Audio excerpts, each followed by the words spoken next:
ఇంకొకడు మొన్న బాపట్లలో సభ పెట్టి వస్తే రాజశేఖర్ రెడ్డి బిడ్డ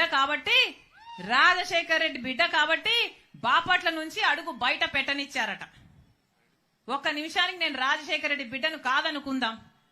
రండి, ఎంతమంది వస్తారో రండి, ఏం చేస్తారో చేయండి, మీ దమ్మేంటో చూపించండి.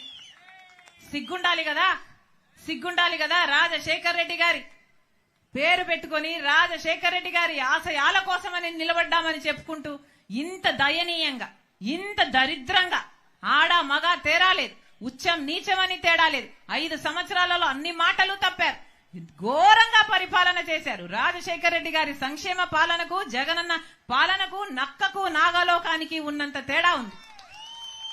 ప్రతి మాట తప్పారు. ఇప్పుడు నేనొచ్చి ఇక్కడ మీ తప్పులు ఎత్తి చూపుతున్నానని చెల్లెల్ని అన్న ఇంగితం లేదు. ఇదే పార్టీని 3200 కిలోమీటర్లు పాదయాత్ర చేసి నేను నా భుజాన మోసిన రోజులున్నాయి. సమైక్య ఆంధ్ర కోసం తిరిగాను, అలాగే ఓదార్పు యాత్ర చేశాను, అలాగే బాయ్ బాయ్ బాబు అని ఒక క్యాంపెయిన్ నడిపాను.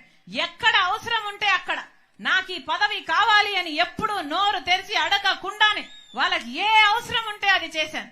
ఆ పార్టీ మొక్కై ఉన్నప్పుడు నేను నీళ్లు పోశాను, నేను ఎరువు పెట్టాను, నా చేతులతో కాపాడాను. ఇప్పుడు అది చెట్టయింది. చెట్టయ్యాక నా అవసరమే లేదు అంటున్నారు కదా. మీ అహంకారమే చూపిస్తున్నాయి మీ మాటలు. ప్రజలు గమనిస్తున్నా. మళ్ళీ చెప్తున్నా, నేను ప్రజల కోసం వచ్చా.